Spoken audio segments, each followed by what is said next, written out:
Hi friends, welcome to my channel. আজ আমি আপনাদের সাথে শেয়ার করতে চলেছি চিকেনের একটি ভিন্ন স্বাদের রেসিপি, যার নাম হলো মুরগির তুর্কি বা চিকেনের তুর্কি। এটি কিন্তু ভীষণ টেস্টি একটি রেসিপি, আপনারা অবশ্যই এটি বাড়িতে একবার ট্রাই করবেন।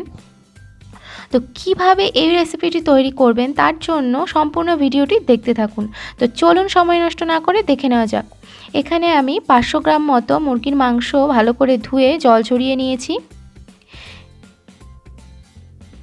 তার সাথে আমি এখানে কিছু বাটা মশলা ব্যবহার করেছি। এখানে আছে আদা, রসুন এবং 2টো কাঁচা লঙ্কার পেস্ট। কাঁচা লঙ্কাটা আমি এখানে কম ব্যবহার করেছি। আর এখানে 2 চামচ টক দই আমি খুব ভালো করে ফেটিয়ে নিয়েছি। এবার চিকেনটা ম্যারিনেশন করে নিতে হবে, তার জন্য আমি সম্পূর্ণ মশলাটা দিয়ে দিলাম। বাটা মশলা পুরোটা দিয়ে দিয়েছি। এর মধ্যে দিয়ে দিচ্ছি 2 চামচ মতো কাঁচা সর্ষের তেল। তার সাথে দিয়ে দিচ্ছি টক দই। টক দইও আমি পুরোটা দিয়ে দেব। এখানে সমস্ত মশলা একসাথে দিয়েই মাংসটা ম্যারিনেশন করে রাখতে হবে। দিয়ে দিচ্ছি 1.5 চামচ মতো জিরের গুঁড়ো, 1 চামচ মতো হলুদ গুঁড়ো, স্বাদ অনুযায়ী লবণ, আর দিচ্ছি 1/2 চামচ ধনে গুঁড়ো। এবার এই সব কিছু খুব ভালো করে মাংসের সাথে মেখে নিতে হবে। সব কিছু আমি ভালো করে মাংসের সাথে মেখে নিয়েছি। এবার এর মধ্যে দিয়ে দেব 2 চামচ মতো মধু। মধু কিন্তু এই রেসিপিতে ব্যবহার করতে হবে। তো আমি 2 চামচ মতো মধু দিয়ে এটাকে ভালো করে মেখে নিলাম।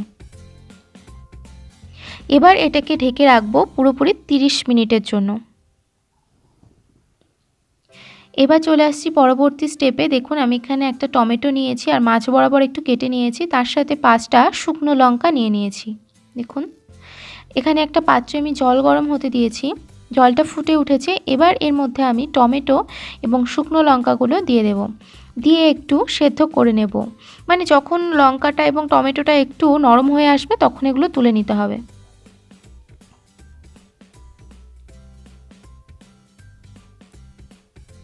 তো আমি দেখাচ্ছি, দেখুন লঙ্কাগুলো কিন্তু নরম হয়ে গেছে।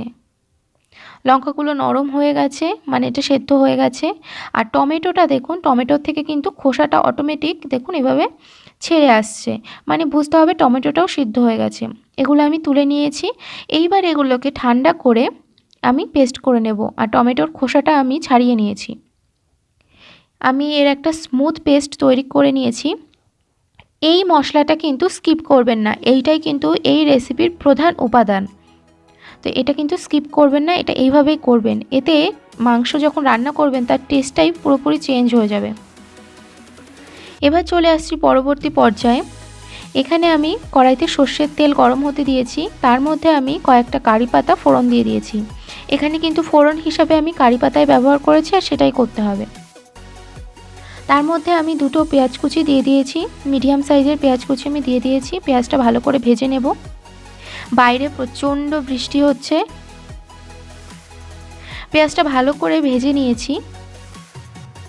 এবার এর মধ্যে ওই টমেটো এবং শুকনো লঙ্কার পেস্টটা আমি দিয়ে দিচ্ছি। দিয়ে পেঁয়াজের সাথে খুব ভালো করে মিশিয়ে নিতে হবে এবং মিডিয়াম স্টিমে এটাকে অনবরত নাড়তে থাকতে হবে যাতে নিচে ধরে না যায়।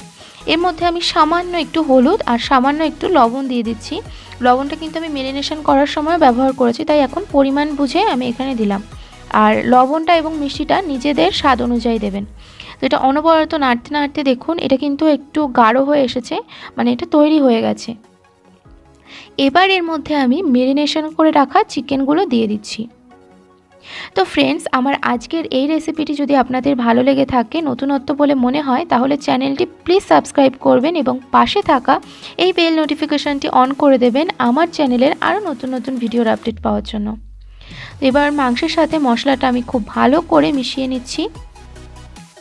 আর এর মধ্যে আমি দিয়ে দিচ্ছি একটু ফুড কালার। এতে একটা সুন্দর কালার আসবে, তাই আমি ফুড কালারটা ব্যবহার করেছি। আপনারা চাইলে নাও দিতে পারেন, এটা পুরোপুরি অপশনাল। সব কিছু খুব ভালো করে মিশিয়ে নিচ্ছি। এবার এটাকে আমি মিডিয়াম টু লো স্টিমে 15 মিনিটের জন্য ঢেকে দিচ্ছি। আর 15 মিনিটের মাঝে কিন্তু অবশ্যই ঢাকনা খুলে নেড়ে নিতে হবে, নাহলে অনেক সময় নিচে ধরে যেতে পারে। ফিরে এলাম 15 মিনিট পরে। মাংসটা খুব ভালোভাবে কষে গেছে এবং চিকেনগুলো কিন্তু 80% সেদ্ধ হয়ে গেছে। কালারটা দেখতেই পাচ্ছেন কতটা সুন্দর এসেছে। এর মধ্যে আমি দিয়ে দিচ্ছি সেদ্ধ করে রাখা আলুটা আমি লবণ এবং হলুদ দিয়ে সেদ্ধ করে রেখেছিলাম, সেটা দিয়ে মাংসের সাথে খুব ভালো করে মিশিয়ে নিচ্ছি।